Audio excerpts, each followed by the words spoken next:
یا عمی قل لا الہ الا اللہ کلمتا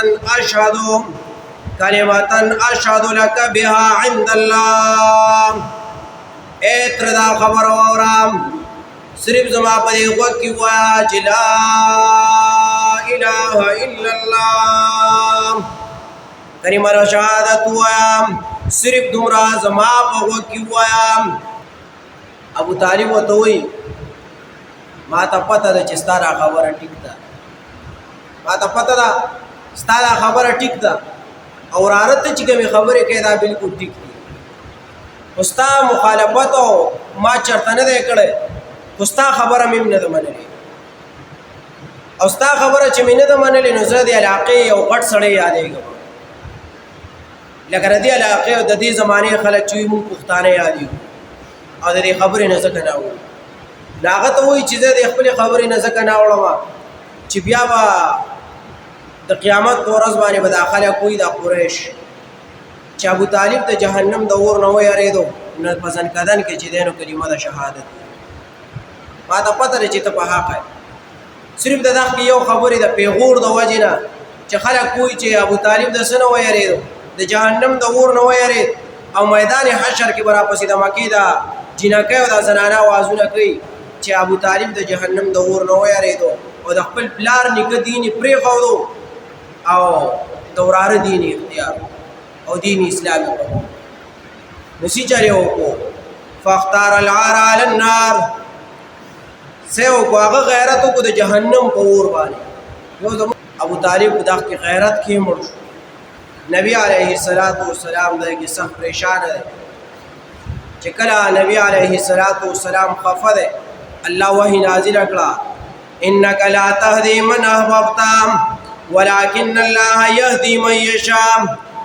د نبی علیہ السلام تر ابو طالب هغه وفات شو غالبا دا نهشتم دا 9 یا دسی کالو د نبی علیہ السلام او یا چې دینو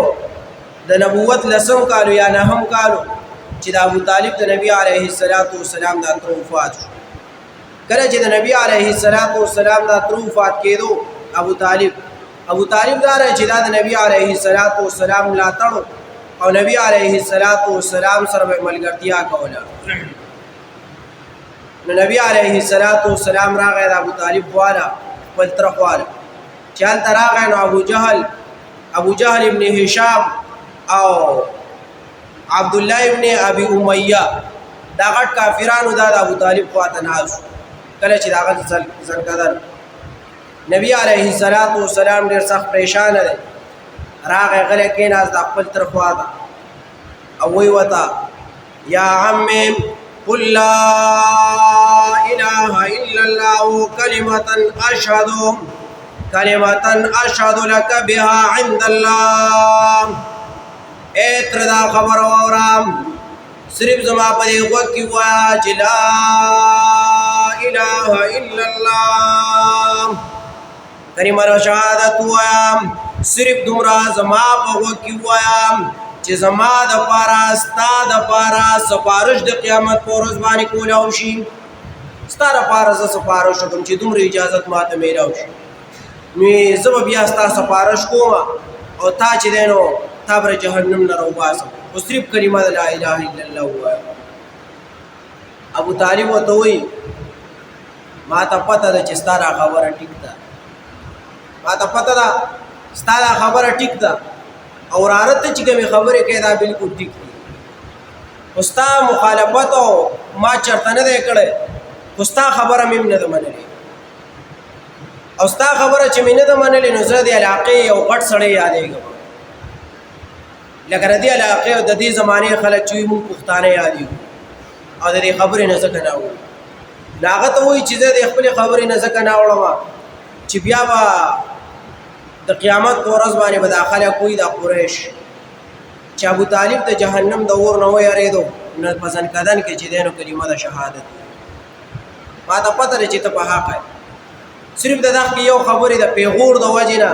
چې خلک وایي چې ابو طالب د څه نه ویریدو د جهنم د اور نه ویرید او میدان حشر کې به راپسې د مکې د جنکۍ او دا زنانه وازونه کوي چې ابو طالب د جهنم د اور نه ویارېدو او د خپل پلار نیکه دین یې پرېښودو او د وراره دین یې اختیار او دین اسلامي کړو نو څه چارې وکړو فاختار العار علی النار څه وکړو هغه غیرت وکړو د جهنم په اور باندې یو زمونږ دا غیرت دی که نه دا داسې د یو څپېړې سره مکمل الوزي داسې غیرت دغه هغه داسې غیرت وي ما ته پته ده چې جهنم دی جنت دی ته چې کومه خبره کوې دا بلکل حقه ده خو ځکه د دې خپلې خبرې نه نه وړم چې خلک په راته پیغور کړي چې دی د اور نه ویرېږي او زه د اور نه نږدې ابو طالب په دغه کې غیرت کې مړ شو نبی علیه السلام دغه کې سخت پریشانه دی چې کله نبی علیه السلام خفه دی الله وحی نازله کړه انک لا تهدی من احببت ولكن الله يهدي من يشاء پیغمبر ته مخه کېږه پیغمبر ته هدایت نشي کولی هغه چاته چې ستا ورسره مینه لیکن رب چې د هغه هدایت کوي هغه چاته چې خوښه شي ته مخه کېږه ته چاته هدایت نشي کولی ته صرف مړه څه کوه دعوت کوه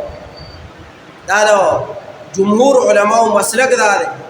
او اهل سنت والجماعت مسلک دا دی چې ابو طالب کافر د دنیا نه دی بعضې خلک وایي مسلمان مړ دی مسلمان نه دی مړ او صحیح عقیده دا ده چې ابو طالب څه دی هغه اخري مرګ چې ورته راغلی نو هغه په حالات د کفر کې راغلی دا د علماو متفقه فیصله ده اگر چې بعضې ورسره لږ اختلاف کوي او اختلاف ځکه دی نه کوي چې حدیث کې راځي نبی علیه السلام وی په ابو طالب باندې با د دې نورو په نسبت باندې په ظاهر کې لکم عذاب په ظاهر کې با په ابو طالب باندې لکم عذاب وجه دا ده چې د زما تایید کړی دی د زما ملاتړ کړی دی د هغې په وجه باندې به دته عذاب کمي په ظاهر کې وی عذاب به یې عذاب به یې دی چې دته به د اور پڼې واچولی شي یا به دې د دې پټاکونو پورې نه ګیټو پورې په اور کې ولاړ او د دې خلکو ته به د اور کم ښکاري چې دی خو په رنګي اور کې ولاړ دی خو د هغه د اور هغه پڼې چې دته واچولی شي د دا تلي به دومره سوځي چې د ده په دې سرمن کې به دننه اور پورې وځي او دا مازغه به یې خوټ کېږي ورا دا داسې کم بنده کې عذاب ځان له به سوچ وکړه چې ما او تا کوم کار شروع کړی دی ما او تا څه کوو ما او تا قرآن ته څومره شا کړې ده د رب عبادت ته هم څومره شا کړې ده او جومات ته او مدرسې ته هم څومره شا کړې ده قرآن او حدیث ته هم څومره شا کړې ده نو چې څومره تینا ابو طالب اورېدلی او د هغې نه لږ ډېر دي مونږ اورېدلي مونږ صرف په خوله باندې وایي لا اله الا الله داسې په خوله باندې ټولو مشرکانو لا اله الا الله وایي خو د زړه نه یې نه منله او مونږ هم په خوله باندې وایو خو د زړه نه یې نه منو که مونږ د زړه نه منلی مونږ به د الله کتاب راغستی وو مونږ به د نبي علیه السلام فرمان راغستی وو چې دا د نبي علیه السلام طریقې دي مونږ په دې باندې ژوند تېر کړو دا د الله حکم دی چې مونږ دا حکم د الله ومنو نو مونږ هغه حکم منو نه چې منو یې نه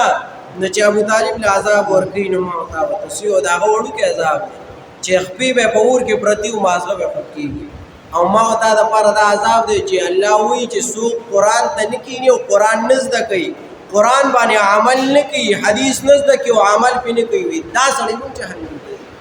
چې جهنم ته ځي نو هغه په ټاکنو پورې ولاړ دی تو پکې ټول کوي نو عذاب ځان له په خپله خوا ښکاري چې یو سړی قرآن نه زده کوي الله ما او تا څه له رالېږلي وما خلقت الجن والانس الا لیعبدون دا عبادت لپاره رالېږلي عبادت ما او تا کوو نه چې ما او تا یې کوو نه نو جهنم چاله جوړ دی هغه چاله جوړ دی چې عبادت نه کوي دا هغه چاله جوړ دی چې عبادت نه کوي څوک چې عبادت کوي نو هغه خو جهنم ته نه ځي او چې جهنم ته نه ځي نو جنت ته ځي او چې عبادت څوک کوي نو هغه قرآن ته کښېني او چې قرآن ته څوک کښېني نو هغه پرې عمل کوي خلک وایي عمل پرې نه کوم قرآن ته څه نه کښېني عمل ته الله غیر خبره راځي چې یو سړی یو خبره واوري او زده کړي نو الله یې عمل ته راشي یو سړی یو مسله اورېدلې نه د عمل ته څنګه راوړي ابو طالب په دغه کال باندې وفات شو د ابو طالب نه وروسته 3 ورځې وروسته یا 5 ورځې وروسته هغه د نبي علیه السلام بیبي ام المؤمنین سیدنا خدیجة الکبرى رضی الله تعالی عنها وفات شوې ده نو دغه ته علما د غمونو کال وي عام الحزن دا چې دی د غمونو کال چې یو خوا تکالیف وو چې ابي طالب کې به 3 کاله تکالیف تیر شوي صحابو باندې نبی علیه الصلاۃ والسلام باندې بیا چې دی دلته چې کم ملاتړو ابو طالب ترې ملاتړو هغه ته نو وفات شو 3 یا 5 ورځې وروسته پسې د نبی علیه الصلاۃ والسلام بیبي وفات شو دا چې ډېر تکالیف ته رسیدلی په دای کال باندې نو دا د عام الحزن وي د غمونو کال چې دا په نبی علیه الصلاۃ والسلام او په صحابو باندې راغلی او ابو طالب نبی علیه الصلاۃ والسلام ته دا ویلو وی بچیو دا خبره یاد کا چې زه ژوندې ما دا ټول عرب کو راغون شي ستا به دومره یو اختیار نکي او الله غینه وتا ته تکلیف در رسي چې ما ته سوق د خور بالغ کی الله غینه وتا ته بیا تکلیف نه دا چې تر هغه جهنم ته ځي ابا جهنم ته ځي نو چې ما وتا د پیغمبر د طریقو دور خلاف کو نو ما وتا په کوم ځای چې هغه ملا تړکو او سره ولاړو او هغه د خلکو خلاف جنگونه کول د نبی علیه الصلاۃ والسلام پتاي نو ما وتا په کوم ځای دا د نبی علیه الصلاۃ والسلام د سیرت مبارک سے عیسی ذکر شو